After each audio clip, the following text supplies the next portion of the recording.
Morning, guys. Sorry to interrupt this awesome creed y'all got going, but I'm sure you'll be able to pick up where you left off. Today's leadership study is focusing on Psalm 119, and what's funny about it is that I do 2 Bible readings every morning while I'm eating breakfast. I do a chronological reading, Bible in a year plan.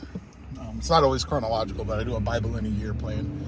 And then I do a secondary plan based off of a theme that I'm trying to, that I want to study or learn more about.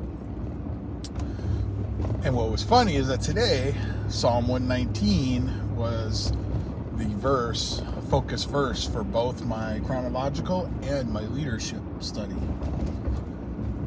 And when that happens, it's not coincidence. I don't believe in coincidences. God doesn't believe in coincidences. He does things very purposefully and intentionally. So, the leadership plan is talking about how, in order to be a good leader, in order to lead people in a direction, you have to know the direction.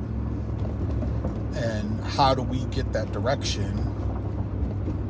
And how do we know where we're going? And Psalm 119 lays out a very good roadmap of what's expected from leaders biblically. It's all about David and his walk in leadership. And there's two things that we really need to focus on as leaders. The first one is that we need to be able to have a moral compass. We need to be able to have a target, a direction, and a goal, especially nowadays. And then the second part of that is we need instructions that are timeless, that apply throughout the ages. And the Bible in general provides that. That's why a lot of scholars call the Bible a living document, just like they call our Constitution a living document. And it's considered a living document because it's applicable throughout time.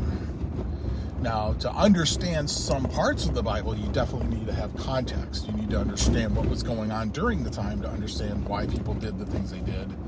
But the lessons learned and the lessons taught in the Bible can be applied throughout time. And so today, I encourage everybody to go in and read Psalm 119. For those who don't know, before you jump into it, it is the longest book of the Bible. Or the longest, verse, chapter, longest chapter in the Bible. It has 176 verses.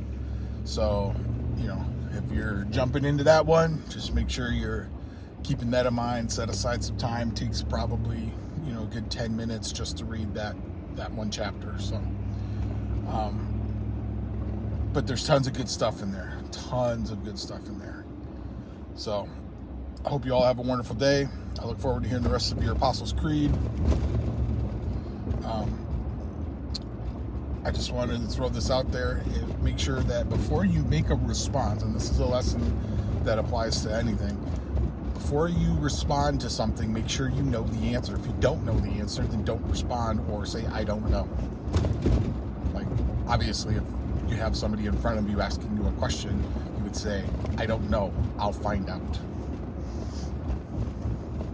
But if it's a Marco Polo and you're responding, make sure you find the answer before you respond.